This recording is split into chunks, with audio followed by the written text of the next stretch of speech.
answering the questions, I would like to read a message by Professor Georges Salé, a former student and honorary professor at the National Conservatory of Arts and Crafts. Professor Salé asked me to read a brief note, observation on the communication by Madame Osterwijk and Mr. Ivanov Nutsenov on pollution.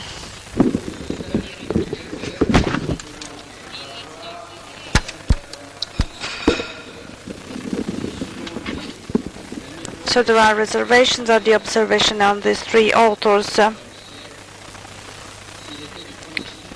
We cannot explain that the tissue dates back to the 14th century.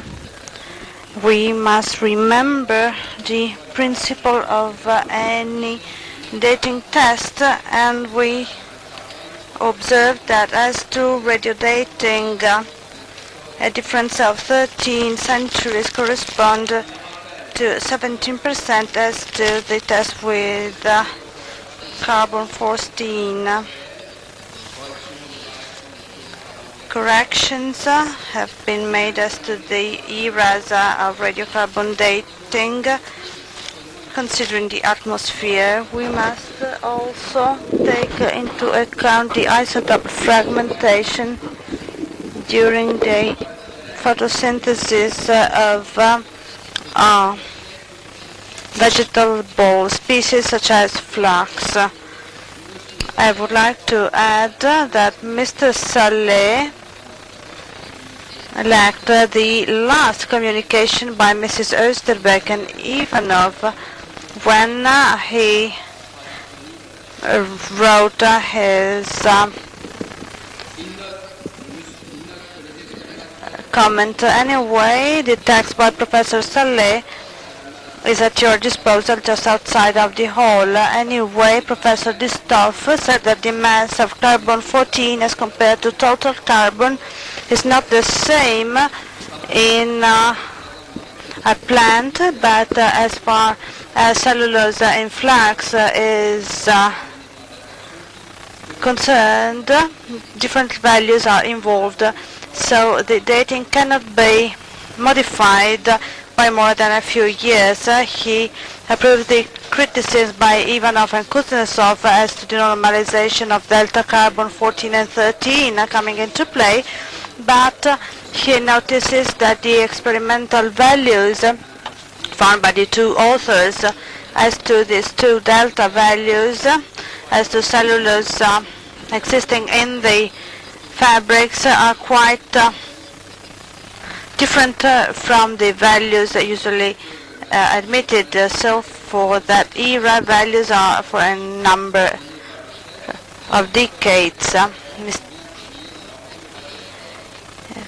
The word chaotic indicates perhaps too much pessimism. We must be careful as to the dating of fabrics as compared with solids. Some outliers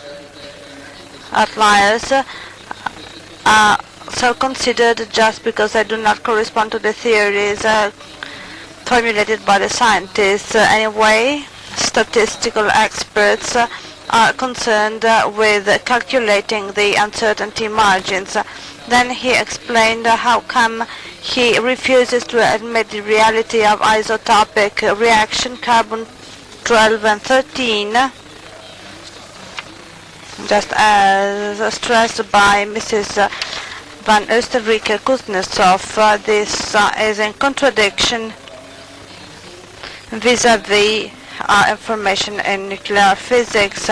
Heating can have its influence in modifying carbon-14 because a sort of evaporation is provoked by heat, especially as far as the traces of lipids on the fabric are concerned. But this evaporation just concerns traces and does not modify substantially, basically, the traces of carbon-14. Then the role of pollution was considered by the two authors, where it must be reminded that in the past we had clear evidence that this pollution can modify dating just by a few years and only open fire in proximity of the shroud could have the effect of making the dating younger or more recent, but we must be careful as to the dating of the fabric. The detail of all this report is contained in the 4 pages of the report Georges Jallet wrote for the symposium. Now we can go on to the questions. I think that you surely have questions for the speakers. I already collected a number of them. There is a dozen of questions concerning yesterday's session. We are going to answer them right after the questions relevant to today's session. Now the floor to Mr. Van Helst, because there are many questions for him. Professor Van Helst.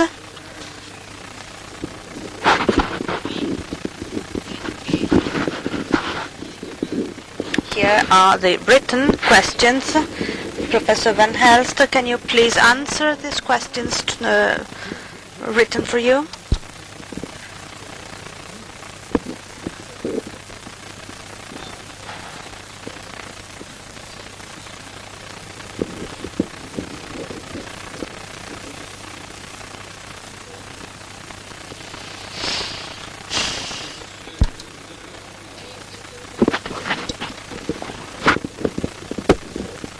Dr. Jouvin.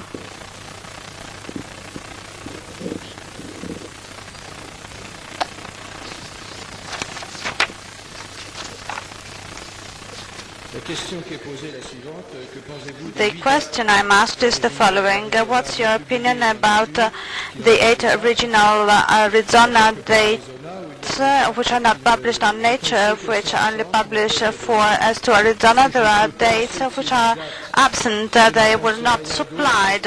So what is my opinion here? My opinion is that evidently, obviously, there is a scientific replacement of truth. This should not take place in science. Some dates are supplied, and then we can state the reason why we do not accept them. We can state our reasons, but replace them without adding anything. It's not a scientific method.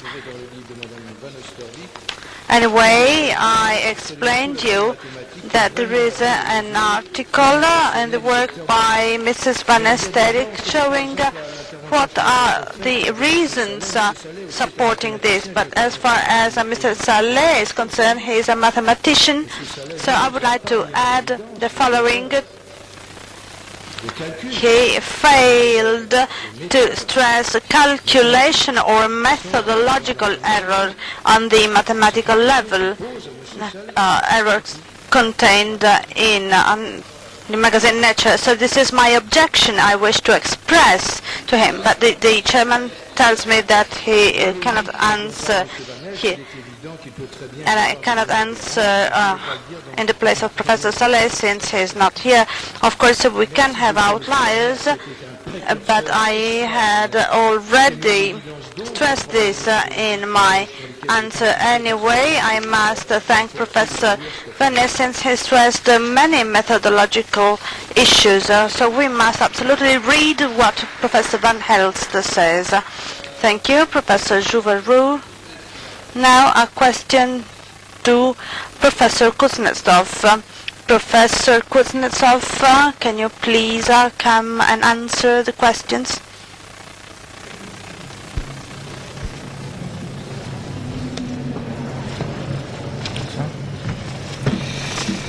Okay. The influence was only the 4 years for Arizona.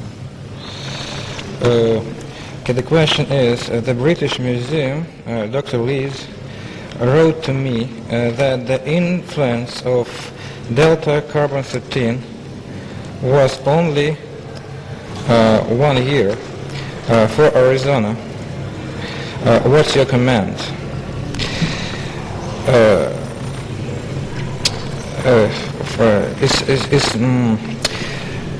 My comment is the influence of different delta carbon 13 standard is not an only parameter you should take into account for calculation, but two of them. Nu, which is a relative error in dating, depends on different chemical content of the linen, and also taking into account our experiments with the temperature. As for 1 year, I would like to meet you personally, and I will show you our calculations.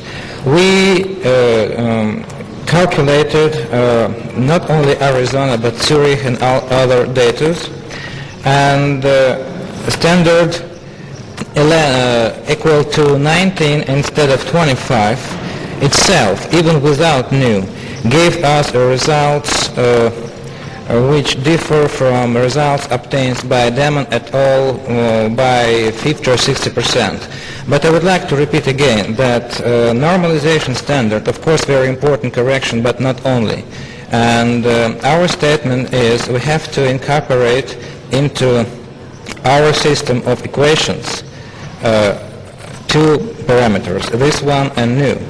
And plus, I would suggest to the author of this question to have our full text of our report and to use a system of equations we proposed taking into account the relative error of the dating, or in other words, parameter nu, which is most important as compared to carbon-13 dating. And plus, concerning remarks made by Mr. Saleh, we did send him a couple months ago. I did send a very brief and preliminary report to Mr. Bertou, and Mr. Saleh have read this one preliminary report, and it was a misunderstanding in terms. First of all, we did use incorrect term, which is a mistake of translation. We should use nuclear, not we should use a term of isotopic exchange reaction instead of nuclear reaction first. And second, we did not take into account a conversion from carbon-12 to carbon-13 and carbon-14, of course. Only we did demonstrate a possible exchange, probably based on chromatographic effect, between gases and the solid state of the linen. This is exchange of isotopes, but not nuclear reaction, of course. And plus, we are going to send him a full text of our, not final, but most recent report with all our calculations, including the answers to his questions. So thank you very much for attention. Thank you. And by the way, I'd like to ask you about my language. Is it understandable or not? I am concerned about it. It's understand. Thank you.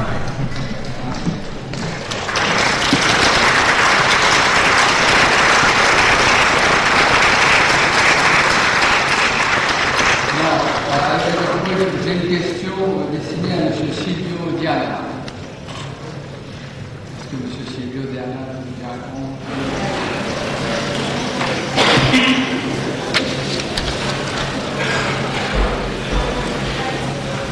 Monsieur Silvio Diana,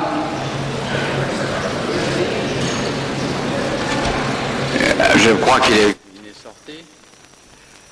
Bon, on garde cette question.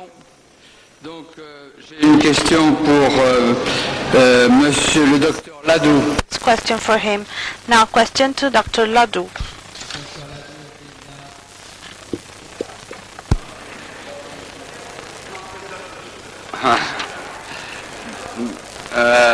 J'ai une question, intervention. Ah, il est super. Alors, j'ai des questions pour. A question for Dr. Adler, since Ladu is not here.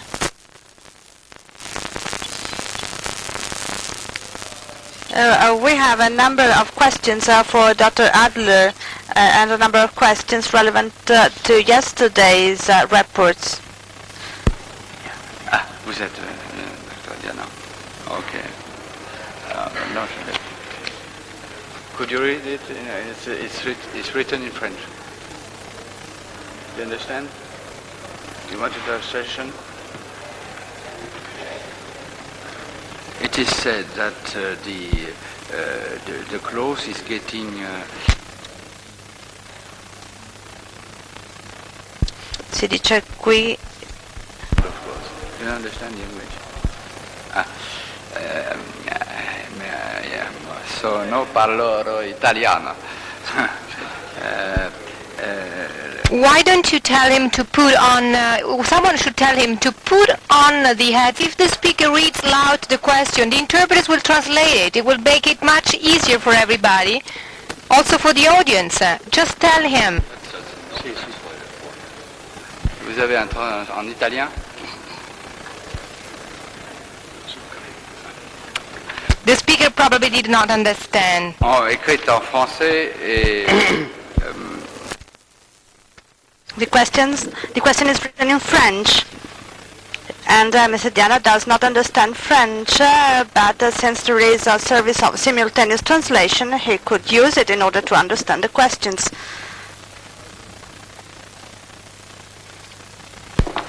Ok. Je demande aux traductrices de traduire pour. I would like to ask the translators to translate. Of course, the issue is a yellowing of the cloth of the shroud and of the image. We noticed a strengthening of the image. This is a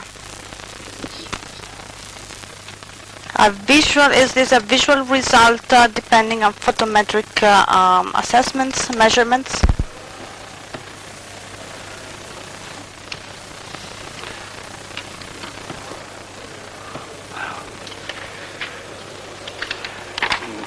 Oui, c'est tout.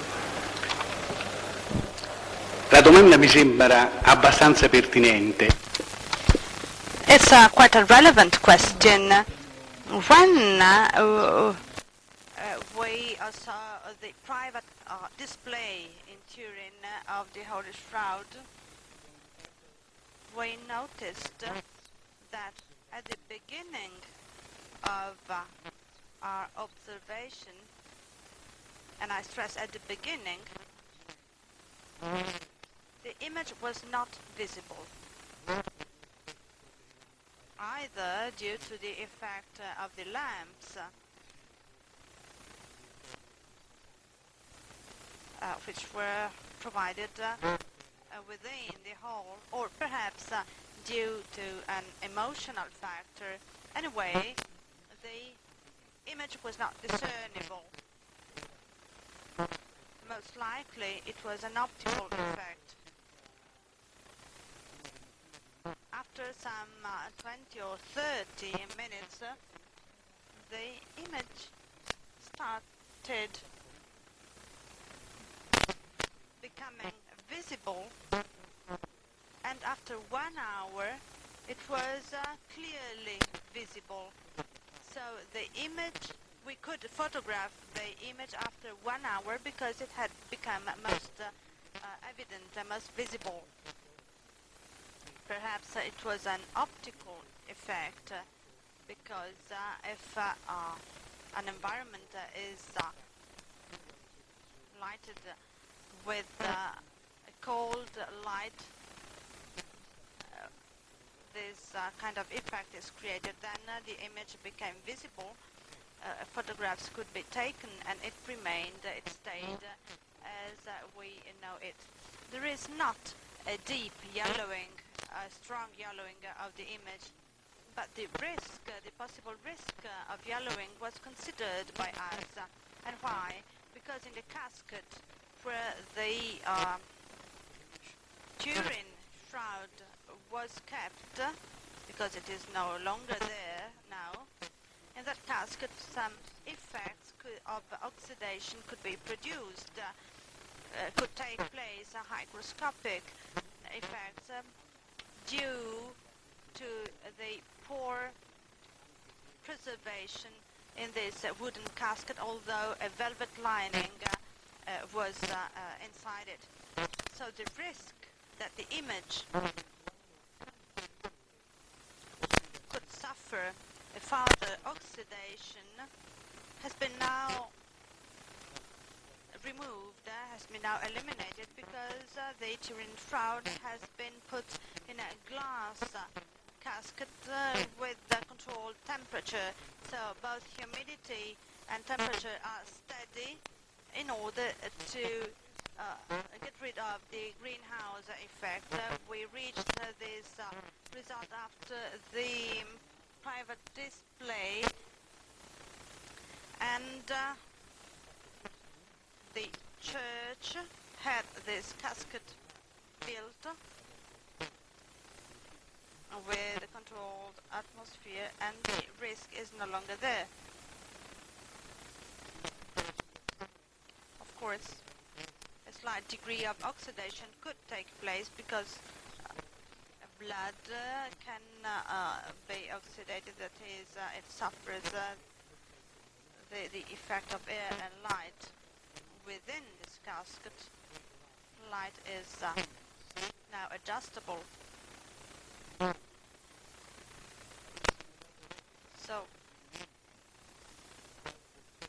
if we had followed the suggestions by a number of foreign experts who wanted to lay the cloth flat on a large surface and cover it with a glass plate, well, then we would have faced a high risk because the conditions for oxidation would have been created for the tissue, for the image, as well as a condensation effect.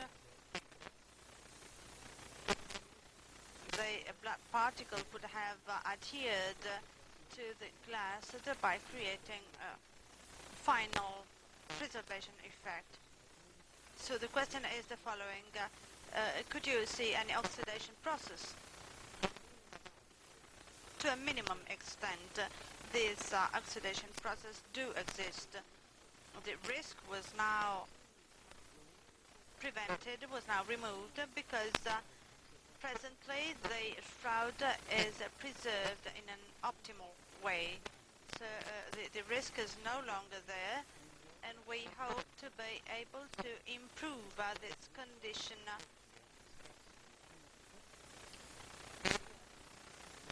in order to guarantee the conservation condition of the shroud. The question could be, isn't it sufficient presently? Well, it is not, because the environment is sterile, but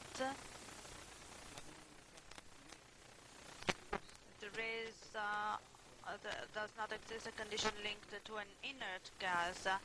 Should this be put into practice, the conservation problem could be solved.